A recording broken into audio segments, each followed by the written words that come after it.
हुजूर बाबा सावन सिंह जी महाराज की जय। रूहानी डायरी भाग 2 अध्याय 21 21 निवास डेरा व दौरा कालू की बड़। आज 24 मई की शाम को डेरे में 5 बजे शाम के बाद सत्संग हुआ।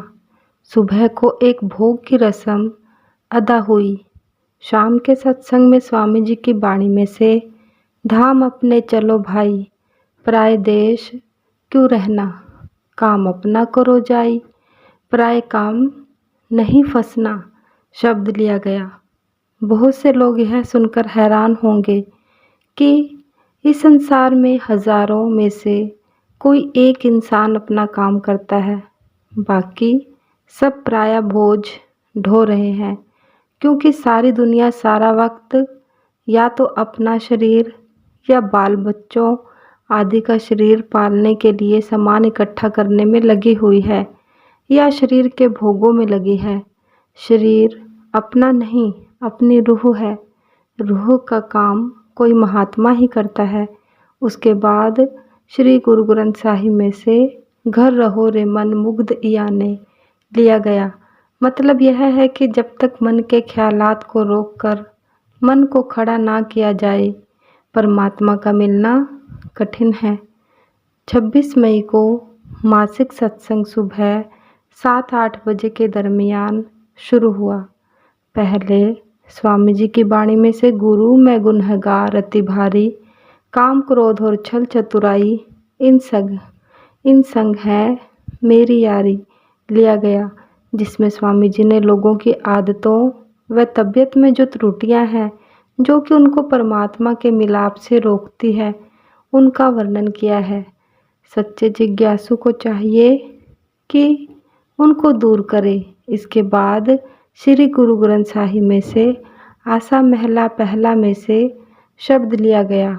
सब जप सब तप सब चतुराई, उझड़ भर मैं राह न पाई, बिन बूझे को थाए न पाई, नाम विहूणे माथे छाई। मतलब यह है कि जब तक लोगों के पास धुनात्मक नाम यानी अनहद शब्द नहीं है, चाहे वे कितने ही जप तप करें या कितनी ही चतुरता दिखाएं, उनके सिर पर धूल है। साच धनी जग आए बिनासा, छूटस प्राणी गुरुमुख दासा। वह ही मुक्ति हासिल करेगा जो गुरुमुख का सेवक है। जग मोह बांधा बहुती आशा, गुरमति इक भय उदासा, अंतर नाम कमल परगासा, तिन्ह को नाही जम की त्रासा। यानी यमदूत और धर्मराय का दंड उनके लिए नहीं है जिनके अंदर धुनात्मक नाम प्रकट है और जिनका हृदय कमल खिल गया है। हुजूर ने फरमाया कि साईं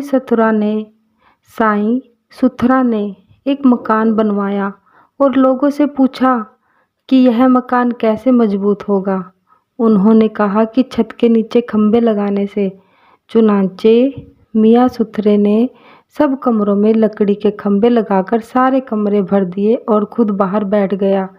लोगों ने हैरान होकर पूछा तो बोला कि घर में कोई जगह नहीं रही, घर को मजबूत कर लिया है। इसी तरह हमारा हाल है कि दिल में आशा तृष्णा भरे हुए हैं, परमात्मा के लिए जगह ही नहीं रही। जग त्रिय जित कामण हितकारी, पुत्र कलतर लग नाम विसारी, बिरथा जन्म गवाया बाजीहारी, सती गुरु सेवे करनी सारी। स्त्री व बाल बच्चों के प्रेम में फंसकर भजन सुमिरन से बिल्कुल गाफिल हो गया और सारी उम्र बर्बाद कर दी। असली भजन क्या है? गुरु की सेवा। बाहरों हो में कहे कहाए, अंदरों मुक्त लेप कदे न लाए, माया मोह गुरु शब्द जलाए, निर्मल नाम सद हृदय ध्याए, धावत राखे ठाक रहाए, सिख संगत कर्म मिलाए, गुर बिन भूलो आवे जावे, नदर करे संजोग मिलाए। फिर फरमाते हैं, रूढ़ो कहो न कहिया, अखत कथो न कीमत पाई, सब दुख तेरे सुख रजाई, सब दुख मेटे साचे नाई, कर बिन वाजा बग बिन ताला, जे शब्द बुझे तां सच निहाला। अंतर साथ सभे सुख नाला, नदर करे राखे रखवाला। बिना हाथों के बाजा और बिना पाँव के ताल बजती है। अगर शब्द को पहचान ले तो सुखी हो जाएं। साथ से मुराद भी शब्द ही है। त्रिभुवन सूझे आप गवावे, बाणी बूझे सब सच समावे। शब्द विचारे एक लिवतारा, नानक धन स्वारण हारा। वह शब्द धुन है क्योंकि वह हम सबको दुरुस्त करता है। एक लड़की उम्र 11-12 साल बहुत भोली भाली डेरे में लाई गई। वह मुजफ्फरपुर बिहार प्रांत की रहने वाली है।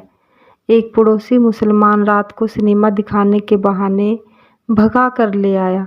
स्टेशन पर लड़की रेल पर बैठने को राजी ना होती थी, मगर किसी रेलवे बाबू का हाथ गर्म कर दिया गया। उसने धमकियां देकर चढ़ा दी और सीधी अमृतसर लाई गई। वहां एक रात शहर में रखी गई।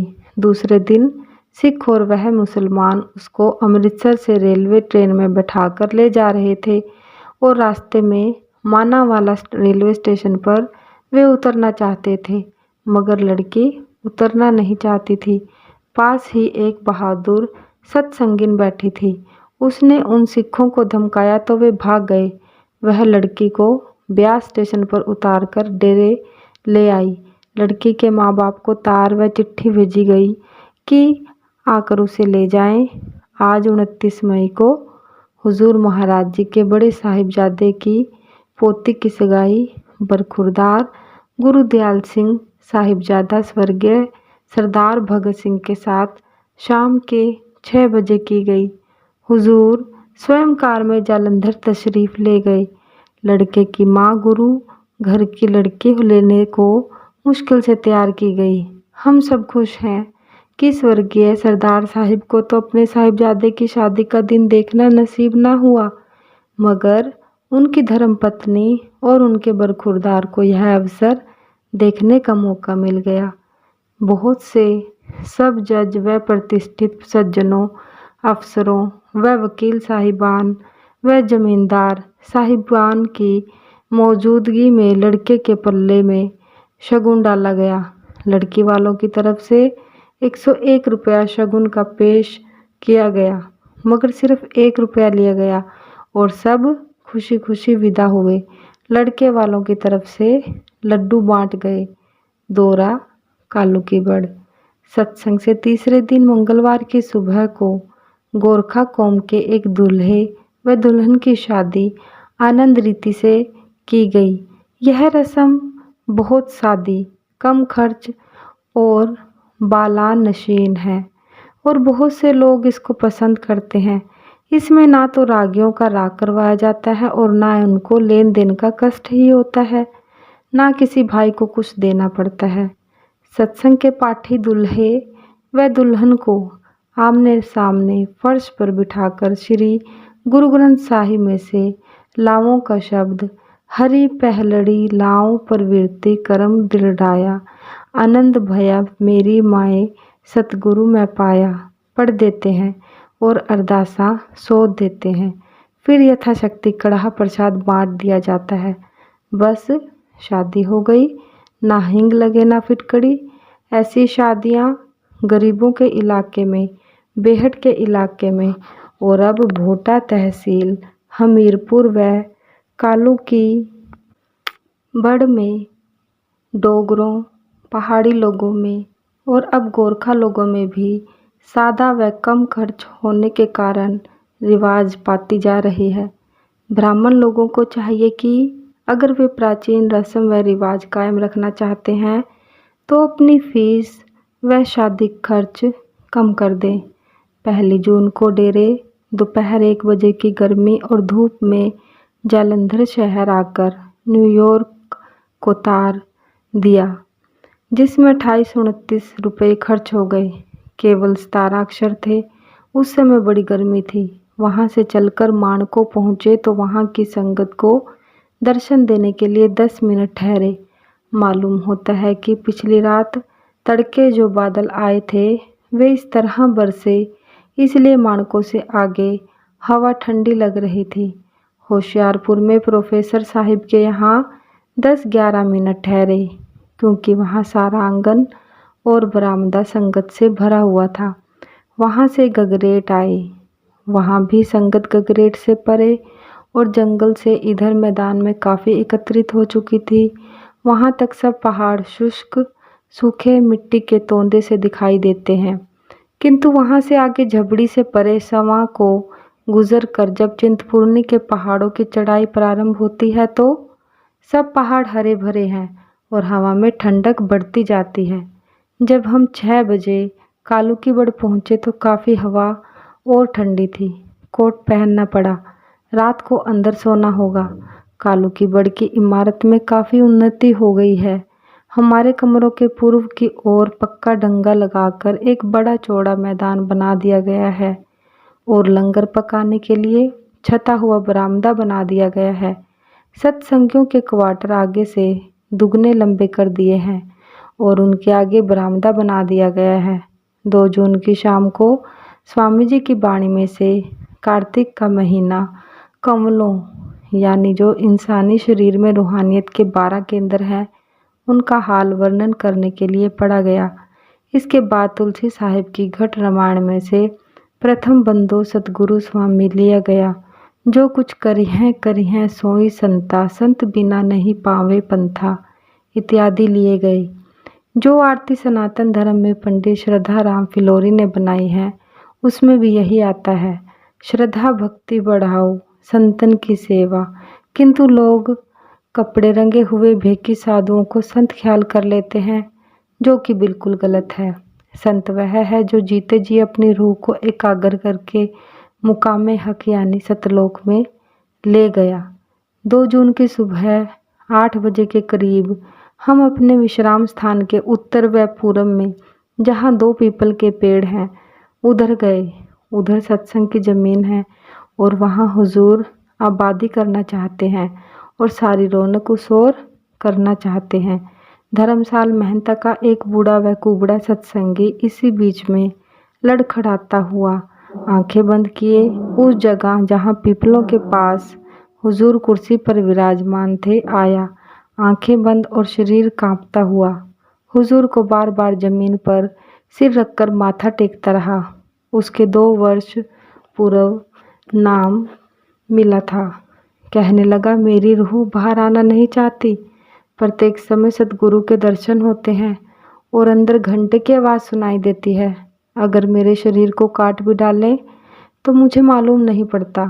हुजूर ने फरमाया, अंदर सतगुरु स्वरूप से पूछो कि तुमको ऊपर क्यों नहीं ले जाते। उसने आंखें बंद कर ली और कुछ मिनट बाद जवाब दिया कि फरमाते हैं अभी कसर है। फिर फरमाया कि अब पूछो कि कालूकीबड़ आबाद होगी या नहीं। फिर कुछ मिनट बाद बूढ़ा सत्संगी कहने लगा कि कहते हैं यहाँ बहुत से मकान बनेंगे। फिर कहा, पानी तो यहाँ कम है, आबादी कैसे होगी। कहने लगा कि फरमाते हैं कि पानी बहुत है, उस तरह कुआं बनेगा जिसमें पानी कभी समाप्त ना होगा। अगर सतगुरु चाहे तो पहाड़ की चोटी पर चट्टान में से पानी निकाल सकते हैं। जिस दिन 1 जून को हम आए थे उस दिन चूँकि सुबह को वर्षा हुई थी इसलिए काफ़ी सर्दी थी, परंतु आज दोपहर को काफ़ी गर्मी है। जब हवा बंद हो जाती है तो मैदानों जैसे गर्मी मालूम होती है। हमारे कमरों के सामने बरामदों की छत बहुत नीची है, इसलिए हवा कम आती है, विशेषकर जब कि हमारे कमरों के पीछे पहाड़ी है, इसलिए गर्मी अधिक है। रात को इस कदर गर्मी थी कि मैं और शादी आराम कुर्सियाँ नीचे मैदान में ले जाकर उनमें लेटे रहे। आखिरी सत्संग तुलसीदास जी की रामायण में से एक बार हरि मंदिर जपत रहु शिव नाम, गुरु आयो अभिमान ते उठी नहीं किन्ह प्रणाम का प्रसंग लिया गया। यह प्रसंग पढ़ने योग्य है। कालूकीबड़ आने का उद्देश्य विद्यमान आबादी को पीपलों की निचली जमीन से जो कि हमने खरीद ली है, रास्ता प्राप्त करके मिला देने का था।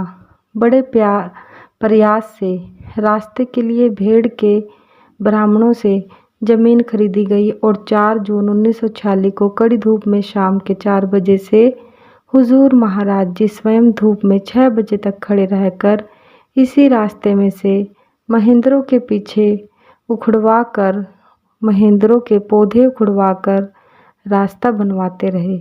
इसके बाद सत्संग शुरू हुआ। 5 जून की सुबह को 6 बजे चलकर पहले होशियारपुर आए। रास्ते में गगरेट आदि कई स्थानों पर संगत एकत्रित थी, उनको दर्शन देते रहे। जब मोटर तेज जा रही थी तो सवा से इधर एक बुढ़िया खड़ी थी। ड्राइवर ने सत्संगन ख्याल करके कार ठहरा दी तो मालूम हुआ कि यह भीख मांगने को खड़ी थी।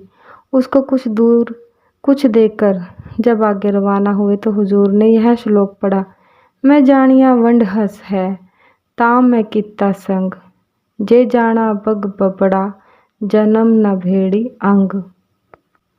भाई शादी ने कहा कि एक बार दादू साहिब जंगल में जा रहे थे कि चरसा चलाने वाले की आवाज़ आई, सेली रब।